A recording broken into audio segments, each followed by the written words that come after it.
Welcome in. We're celebrating July 4th. We're celebrating the country. We're trying to provide hope in the middle of a rough year.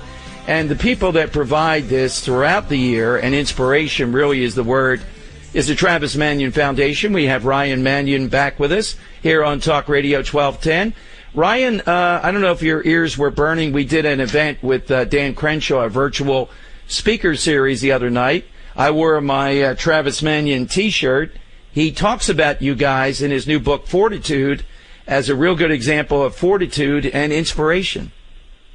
Yes, Dan is an incredible patriot, friends with him before he took on the role of congressman, and I think he's just doing such an incredible job. And his book is fantastic, and it has so many great lessons in there. So really excited for everything he's doing right now. Absolutely. So let's talk about what you guys are doing throughout the year. As we get to Independence Day, of course, that independence is hard fought with people like you and the sacrifice of your brother. Talk about the Travis Manion Foundation. We haven't talked in months this year. What's the theme? What are you up to, particularly in the age of the coronavirus? Wow. Well, we're up to a lot. You know, the Travis Manion Foundation, for those that don't know, we started after my brother, First Lieutenant Travis Manion, was killed in Iraq on his second tour of duty. And we started this organization to empower veterans and families of the fallen to strengthen our communities. And we do that by training, developing, and highlighting the role models that they are. We have programs and training opportunities and events designed to empower them and inspire them to pass on their values to the next generation. And we do that in a plethora of different ways, but we have, you know, a membership base of close to 150,000 across the country that are out there working to be the change, to bring communities together, and to show how we can take those 5 words, if not me, then who, the 5 words that my brother spoke before leaving for his last deployment to Iraq, and how we can apply them into our daily lives. Absolutely, and a lot of this is around schools and the like, but are you able, you can't physically be there, so I know how adaptable you are. Is a lot of this virtual at this point? Everything is virtual, and within 72 hours of going into shutdown across the country, we moved our platforms all into a virtual component. And so we've actually delivered our Character Does Matter program, which is our signature program that we run, where veterans and families of the fallen deliver character education to our youth.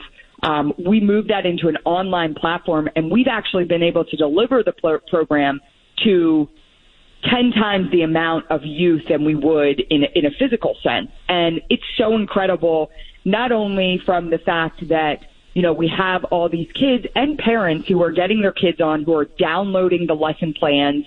But on the flip side, when everything happened, when COVID hit, when we were in a lockdown, we had veterans picking up the phone and calling us right away saying, we want to keep going. How do we do this?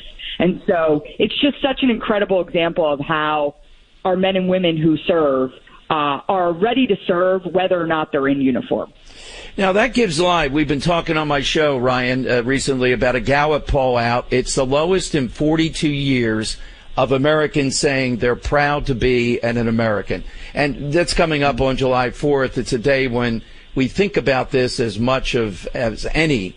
What is it that you see out there that gives you hope that a lot of people still have that, the military people you talked about, but I'm sure they must be seeing that in the schools too. Is it your brother's story is still so inspirational that that's the breaking the ice point that gets this rolling? I think so. I think that, you know, I always say that Travis's story and Travis's name represents this generation of men and women who have stepped up, volunteered to serve post 9/11. But, you know, I saw the results of that poll last night as I was scrolling through Twitter, and I wasn't invited to take that poll, and I don't necessarily agree with those results, I have to tell you. I'd like to know, you know, who they polled and who took that poll, because don't see that anywhere. I see an incredible amount of people who are still so inspired to give back, to want to serve, to want to help their fellow man. And I don't think we have to look any further than the men and women who serve and protect us, these men and women who each and every day wake up, put on a uniform, and go out into their communities to give back. And, you know, I think we're in a critical time in our nation's history right now. And it's probably unlike any time that I've ever seen before. But I think if we hold steadfast to the things that make our country so great, and, you know, we focus on these positives. You know, I walk into schools each and every day. I'm around kids, and I'm so incredibly inspired by their persistence, by their drive, and by all they want to accomplish. And, you know, I think sometimes we operate with blinders on. And I think if we take off those glasses and just look around, there's so many great examples of incredible patriotism. So, you know, again, I saw the poll. I don't know that I necessarily trust it. And like we know, not all polls are to be trusted. So that's what I'm going off of. All right. We're talking with Ryan Manion about the Travis Manion Foundation, among other things. So what next in the near future? I know on 9/11, hopefully by then we can gather in person, the runs, the events that we do here locally and you do internationally. What else is the next wrinkle for you? What will you be trying to do over the next year or so, let's say? Sure. So we do have the 9/11 Heroes Run coming up, and registration is open. We plan on having these events. Okay. That is the plan. So, and you can register at a race near you, or you can also register just as a virtual runner. So, you know, we want to make sure we get the word out that, you know, we want to bring communities together. It's an important time to do so.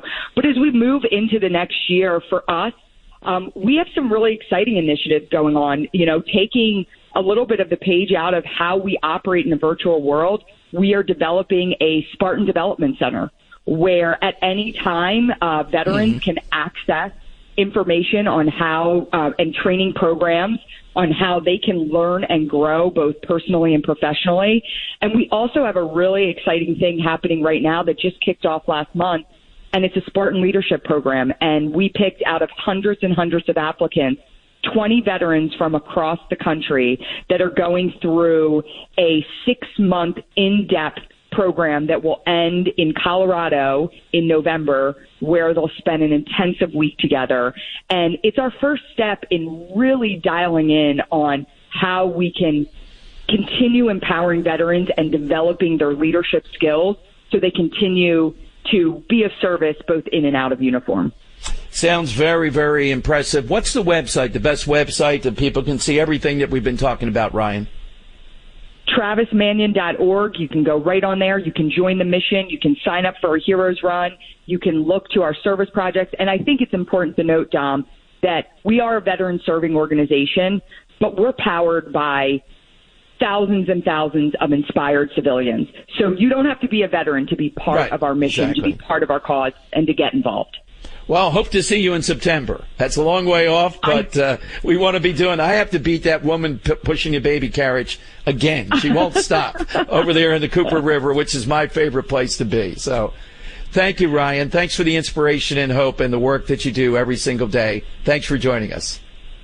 Thanks so much, Tom. All right, there's Ryan Manion, the Travis Manion Foundation, here on July 4th. No better inspiration, no better organization that came out of tragedy than what they do every single day. We continue here with our July 4th special. It's been a rough year. This is our chance to puff up a little bit, to see the hope, to see the stuff that's still out there and should be recognized. That's what we're trying to do here with Dom Giordano on Talk Radio 1210. You know what the news